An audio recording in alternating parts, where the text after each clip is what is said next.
Olá, gente. Professor Marcos Dominici, professor de arte, e hoje nós vamos falar sobre uma das minhas paixões. São muitas. Aliás, a arte é minha paixão, não tem para onde correr. Teatro popular.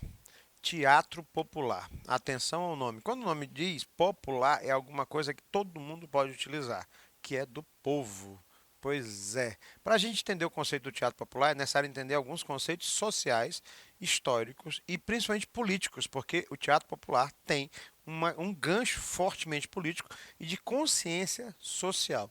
O teatro popular é um subtítulo teatral que tem como proposta acessibilidade ao espectador. Quem não vai ao teatro convencional, porque algumas pessoas sabem que o teatro, digamos assim, um pouco mais convencional, em alguns casos elitizados, musicais, eles são caros, são lindos, maravilhosos, mas são caros. Eu não estou falando só dos musicais, eu utilizei um exemplo. Dessa forma, não é incomum a presença de grupos de teatros populares ou grupos de teatro popular nas ruas da cidade para levar o teatro, que às vezes tem uma acessibilidade complicada, diretamente ao público. Mesmo que às vezes o público não queira, mas precise disso. Né? Essa característica permite o acesso por qualquer camada social. Por quê? Atualmente existem grupos que trabalham de forma improvisada, mas grupos que trabalham com cenas pré-definidas para essa manifestação do teatro popular. Essa modalidade teatral principalmente tem uma crítica social muito grande. Por quê? Porque eu não estou preso, por exemplo, a editais, eu não estou preso a outras situações, mas eu posso estar preso nisso. Né? Estar preso pode ser, eu posso estar sendo financiado por algum edital para levar teatro às camadas mais simples. A gente que não consegue nem sair do bairro porque não tem dinheiro para pegar um ônibus, e eu posso levar o teatro para dentro do bairro. Isso é muito maravilhoso. Essa reflexão do valor do teatro, os gastos, no modo geral, sobre o local social da arte. A arte pode ter um caráter social, a arte deve ter um caráter social. Ao longo da explicação, eu vou mostrar alguns grupos de teatro e um que eu sou fã de carteirinha. Quem conhece sabe o que eu estou falando. Klaus de Shakespeare. A palavra Klaus significa palhaços. Né? Só que quando a gente fala dos palhaços, eles transformam a obra de Shakespeare numa coisa ao mesmo tempo divertida, que é divertida, fabulosa, simples e de caráter extremamente popular. Você consegue entender a obra de Shakespeare da maneira mais simples e correta possível. Né? Eles fazem investigação na construção da presença cênica do ator, misturando uma série de técnicas onde o trabalho todo é coletivo e colaborativo. E eles têm um trabalho longo. Professor, eles se apresentam em teatro convencional? Sim, mas também no meio da rua. Eu já tive o prazer de assistir os Cláudio Shakespeare numa praça e eu fiquei maravilhado com o trabalho que é feito. E o povo todo, a plateia no meio da praça, mais ainda. A expressão realizada por um ator ou um grupo de atores em um palco. Essa interpretação da história fictícia ou não tem a colaboração de técnicos, entre outros auxiliares. Algumas coisas que a gente tem que construir quando eu falei, inclusive também do teatro de rua. O teatro de rua, assim como o teatro popular, ele tem que perder por parte de quem assiste, ou não de quem, mais ainda, não de quem assiste, mas de quem imagina que sejam vagabundos que estão na rua. Gente, são artistas. Nós, artistas, trabalhamos. Não importa o local. A questão é que o nosso local de trabalho não é sempre local convencional, como é o caso que eu estou agora, né, e eu trabalho com teatro, não é sempre local convencional, como todo mundo costuma fazer. O trabalho de rua, o artista de rua, o teatro popular é trabalho. E dá muito trabalho. Um diretor monta a obra escrita por um dramaturgo que é chamada de dramaturgia, ou seja, a história que vai ser contada, encenada e montada. Um marco importante do teatro popular foi a representação da tragédia Antônio José, ou Poeta Inquisição, Inquisição de Gonçalves de Magalhães em 1838. Esse drama ele foi encenado por uma associação verdadeiramente brasileira e era extremamente nacionalista. Os líderes, né, foram feitos. O trabalho foi encabeçado por um ator chamado João Caetano, que é uma das figuras proeminentes do teatro brasileiro. Outra referência do teatro popular nacional. Grupo Galpão, eles são de Belo Horizonte. Em 1982, eles desenvolveram um trabalho que alia teatro, o rigor da pesquisa, muita pesquisa, com uma linguagem de montagem, né, com um grande poder de comunicação e acessibilidade ao povo. O objetivo é levar várias peças, misturando música, técnicas circenses, um efeito visual fantástico e muita técnica para mostrar que o teatro pode ser acessível, mas também pode ter qualidade para o povão. Porque a gente tem um hábito lamentável, né, de subvalorizar o que é produzido para quem é mais simples, quem é nós que estamos na base. Então, levar teatro com a mesma qualidade que se faz um mega espetáculo num teatro convencional. Não estou dizendo que um invalida o outro, deixar claro isso. A primeira manifestação do teatro popular no Brasil data do século XVI, né? E o objetivo, obviamente, nessa época era a catequização, o teatro feito pelos jesuítas. Esse teatro feito pelos jesuítas tinha a função de ensinar a religião católica. Então você tem os autos, as paixões, os mistérios, no caso, as moralidades, os milagres, entre outras coisas. A figura mais importante do teatro popular jesuítico, porque era feito para esse processo mesmo, foi Padre Anchieta, que vocês já escutaram falar e conhecem parte da obra dele. No final dos anos 50, surge um público que é essencialmente interessado em ver abordados no palco questões políticas. Por quê? Porque o Brasil passa por esse período uma série de transformações políticas e sociais. Uma figura mudou a cara do Brasil no que trata de teatro, no que tange a dramaturgia, o texto em si. Nelson Rodrigues, né? A gente diz que existe o teatro brasileiro antes de Nelson Rodrigues e o teatro brasileiro depois de Nelson Rodrigues.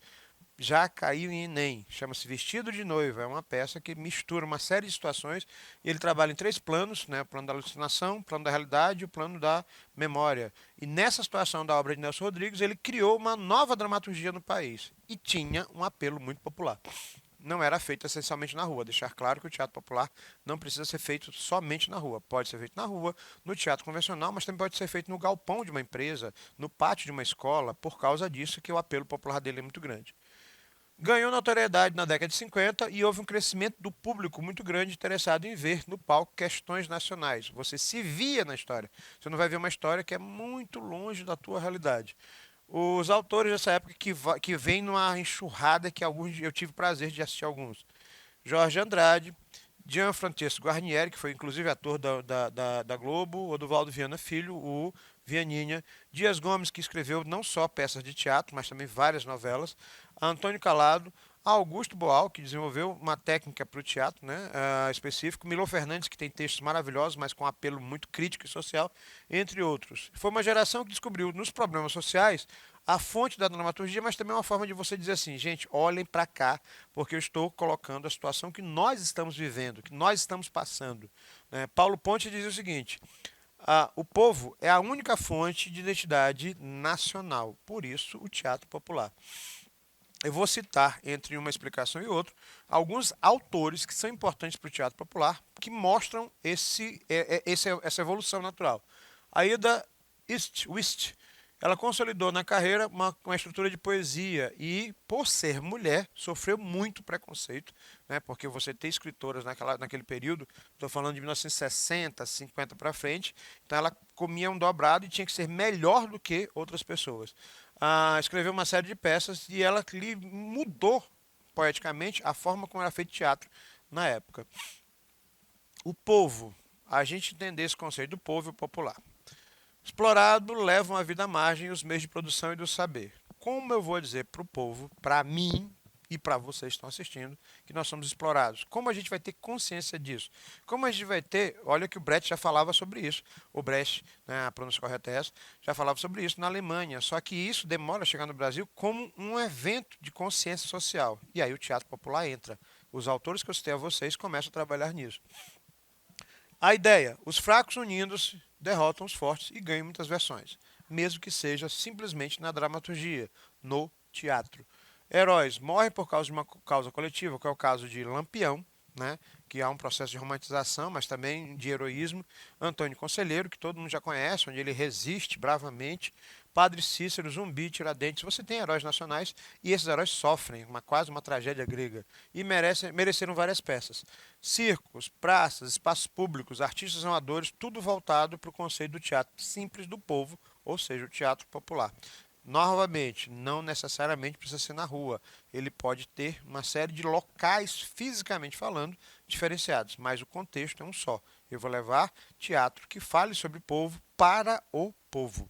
O teatro popular é definido como uma atração cultural destinado normalmente às camadas menos favorecidas. Por quê? Quando você tem gente mais abastada financeiramente, que olha uma peça que fala sobre um operário que vai se rebelar contra o sistema, isso não é tão agradável de se imaginar para essa pessoa. Lembra que eu falei? Augusto Boal? Pois é, Boal, ele tem um teatro genuinamente e latino-americano com muita força e ele desenvolve o conceito do teatro do oprimido, o povo. Técnica que projetou internacionalmente. A obra dele é marcada principalmente por questões sociais. Quem sou eu nesse sistema? Como a minha força de trabalho é explorada? Eu sou oprimido e eu não consigo entender esse conceito ou eu aceito passivamente? Vocês estão entendendo o que eu estou falando? As vertentes, uma de caráter regionalista, outra de caráter ideológico. Uma das figuras mais importantes do teatro popular, vou falar mais dele, Ariano Suassuna e o João Cabral de Melo Neto, né? Ambos, segundo o Décio Almeida Prado, da Escola de Recife. E eles têm uma pegada muito grande. Deixar claro que muita gente considerou esses dois autores como regionalistas, quando na verdade você não tem essa questão de regionalismo. Aí tem algumas visões meio xenofóbicas, quando você diz que não é do eixo Rio-São Paulo, Sudeste principalmente, aí é regional. Ariano Suassuna não é um tema regional, é um tema nacional. João Cabral de Melo Neto é um poeta absolutamente fantástico, escreveu textos para o teatro de maneira muito magistral. Em 1947, 10 anos antes do sucesso do Alto da Compadecida, Emílio Borba fornece um caudaloso argumento a essa vertente. Todo o Nordeste é um drama de primeira grandeza. Quando eu digo drama, não é algo exagerado, como a gente imagina. O drama é uma história. São histórias. Gente, o Nordeste é riquíssimo. E aí eu sou babão mesmo, porque eu sou nordestino e amo ser nordestino. O Nordeste é riquíssimo em histórias. E nós somos melhores muito nisso aí. Né? Não estou dizendo que nós somos melhores, mas eu tenho que puxar saco, não tem para onde, me perdoe. Maria Adelaide Amaral, jornalista, editora portuguesa, mas fez carreira aqui no Brasil. O interessante é que ela saiu tanto do teatro e foi para a televisão, para a teledramaturgia brasileira. Uma das obras mais conhecidas dela é Chiquinha Gonzaga, que fala sobre a história da maestrina que quebrou paradigmas no início do século XX, fazendo o surgimento de um estilo musical chamado choro. Né? Pois é, o choro é pai do samba e foi criado por uma mulher. É o povo sofrendo, é o povo sendo explorado, é o povo lutando. São dramas do povo que interessam a ele, que a ele compreende. O teatro precisa conquistar a alma do povo. Em 1960, a Fundação Cultural do Centro Popular de Cultura da Universidade Nacional, marca o início de uma prática teatral voltada para a Revolução Social, o que incomodou muito uma coisa que vem a seguir, chama-se ditadura militar, que muita gente maluco acha que não existiu. Né? Óbvio, a ditadura militar não é querer que as pessoas pensassem sobre a questão da liberdade e sobre o fato de ser oprimido. Então, esses artistas, autores e o teatro popular em si foi massacrado durante a ditadura militar, chegando a ser ridicularizado. A vertente regionalista, o teatro deve promover sua própria popularização. Ir para onde o povo está e falar a língua do povo. A Ariano Suassuna faz isso em O Alto da Compadecida. E quem já assistiu O Alto da Compadecida é uma das histórias mais maravilhosas, porque você se vê. Né? Eu até cito alguns cineastas maranhenses que falam, né, de maranhense para maranhense, a gente se entende nessa situação. Dar ao povo uma visão política sobre sua vida. Um teatro revolucionário que pretende ensinar ao povo um novo vocabulário. Plínio Marcos. Gírias de periferia, personagens de situações de subdesenvolvimento, padrões dramatúrgicos essencialmente brasileiros. Ele mudou literalmente a cara do teatro. Nada de elitização. Eu vou botar o povo no teatro falando como o povo fala. Dois Perdidos e uma Noite Suja. Maravilhoso o texto. Muito contundente, mas fala da miséria e da discussão deste homem simples que tenta se entender nesse novo contexto. Teatro regionalista é teatro popular? Sim. Ele cultiva a religiosidade? Sim. Vou voltar uma das figuras que eu acho mais fantásticas. Ariano Suassuna carrega nas obras dele dessa estrutura religiosa. O alto da compadecida, alto, é justamente a figura, né, de Jesus Cristo que aparece com a Virgem Maria e o capeta junto. Mas eles questionam, não é só o imaginário religioso, eles questionam sobre por que o homem simples, né, o João Grilo, ele tem que ser massacrado. Mesmo que ele minta, será que não é o único mecanismo, e no final da história ele diz isso, será que não é o único mecanismo que ele tem para poder sobreviver, porque ele não teve acesso a outras situações, ele sempre faz parte de um povo massacrado? O teatro revolucionário bane a religiosidade. O golpe militar de 64, a ditadura, interrompeu a prática do teatro popular e do revolucionário. E aí você tem, no final dos anos 60, dois grupos que resistem bravamente a esta ditadura: o Teatro de Arena e o Teatro Opinião. As mais importantes peças e encenações da linha de um teatro brasileiro, voltado diretamente àquilo que eu bati no gancho desde o início: teatro popular, problemas sociais. Teatro popular, problemas sociais. Na segunda metade de 1970, não deu outra. Censura, ditadura e muitos atores e autores, alguns atores foram arrancados de cima do palco e foram presos por membros da ditadura militar, militares, entre outras coisas. E não foram presos da maneira. E sumiram. Leila Assunção, ela fez uma ressignificação da dramaturgia, principalmente do papel da mulher na sociedade. Se já era difícil falar de liberdade nos anos 60, 70, imagine sendo mulher.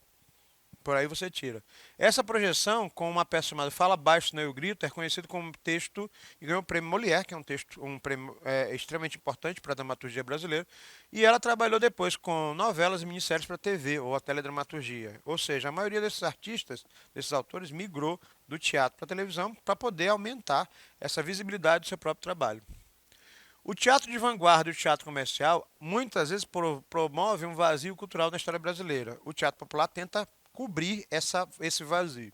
Intelectuais e artistas se unem em prol de um teatro nacional com uma característica essencialmente brasileira, mas que seja popular. O movimento retoma os princípios de uma dramaturgia crítica, realista e principalmente social. Gota d'Água, de Paulo Pontes e Chico Buarque, em 1975, e O Último Carro, de João das Neves, em 78. Em 1990, na história do teatro brasileiro, no teatro popular, você tem grupos como Folha da Arte, a Companhia do Latão, a Companhia da Arte e o Malas Arte, que já começam a modificar o panorama brasileiro. Dias Gomes, romancista, talvez a obra mais importante de Dias Gomes, que escreveu novelas brasileiras, foi O Pagador de Promessa, onde você tem um homem que vai pagar uma promessa em função de. É bem interessante, não vou dar spoiler. Né, e ele passa por todas as dificuldades possíveis para pagar aquela promessa que todo mundo julga que é absurda. Mas a religiosidade e a fé dele falam mais alto. A visão específica do popular ainda permanece em cena. Fruto dos tempos da censura e repressão, o teatro popular tem muito espaço hoje em dia. Ele é mais presente do que se imagina. Porque houve um trabalho histórico, né, de montagem da estrutura que a gente tem hoje, recontextualizando circunstância política, globalizada e muitas vezes neoliberal. Né? Mas o teatro popular tem como objetivo alcançar todo mundo. Então, há um gancho maior e uma liberdade maior para isso. Ele evoluiu sobre uma série de formas, contextos e estruturas. Hoje, há uma coisa de improviso, cenas ao ar livre, trabalho nas ruas, em espaços públicos, mas espaços fechados que têm um caráter público. Pátio de uma escola, por exemplo. As peças geralmente eram gratuitas e tinham o poder de transformar a mente do povo da época. Uma das obras mais importantes do teatro popular brasileiro é Eles Não Usam Black Tie, onde os operários, literalmente, são os personagens mais importantes da história. Quando eles não usam black tie, significa que eles não usam terno, eles não são ricos, eles são pobres. Né? De autoria do Jean Francesco Guarnieri, feito pelo Teatro de Arena, da primeira vez em 1964. Era o povo se vendo, falando dele mesmo, e como ele podia sair do limite e discutir sua própria situação. Comédia dell'arte. Eu voltei no tempo para mostrar que o teatro popular é mais antigo que se imagina. A comédia dell'arte são justamente aquelas manifestações que vêm desde o século XIV e vão até o século XVIII, onde as companhias, você já viu esse filme, para uma carroça, vários atores saem, alguns colocam máscaras, eles falam gírias e sotaques da região, são piadas, são histórias montadas através de improvisação, que gerou uma série de estruturas populares ao longo da história. É italiana, inicialmente, ganha forma na França, mas ela é mais antiga do que se imagina. A máscara, inclusive, dá origem ao fofão brasileiro, as máscaras venezianas na Itália. E a comédia dell'arte é, com certeza, uma das manifestações mais fortes do teatro popular. Ariano Suassuna. Bom, eu já falei várias vezes dele. E a história sobre o Nordeste, e como ele conta o Nordeste, como ele exalta o Nordeste, como ele tem prazer, e eu também faço por isso, não sou Ariano Suassuna, eu queria ter pelo menos tido contato com ele uma vez, mas lamentavelmente não deu. E ele fala do que a gente tem de melhor, que é nosso processo cultural, inclusive de formação. O Alto da Compadecida, sem sombra de dúvidas, é uma das referências mais fortes de Ariano Suassuna, né, que vocês já viram em forma de filme. Juiz de Paz na Roça, de Martins Pena, no século XIX, é uma das obras mais comuns, porque Martins Pena já começava a dar os ganchos do teatro popular, mesmo sem ter noção disso. Fala do povo sendo representado. O Pagador de Promessa, de Dias Gomes, que eu falei para vocês, são peças pontuais que fazem parte da história do teatro popular. E a partilha do Miguel Falabella, apesar dele trabalhar com muito, apesar, né, porque o trabalho dele tem muito nessa variação, quando você assiste, por exemplo, obras do Falabella, você descobre que a origem dele, né, é do povão, e ele brinca muito sobre isso, né? E a partilha, eu tive o prazer de assistir aqui em São Luís, eu quase choro de rir, por quê? Porque fala, poderia ser eu naquela situação, poderia ser você naquela situação. O teatro popular, ele pode invadir espaços mais elitizados, claro, mas eu vou falar de mim e de outras situações. Eu vou deixar vocês com a partilha do Falabella, e pesquisem mais sobre isso. Professor Marcos Dominici, fui.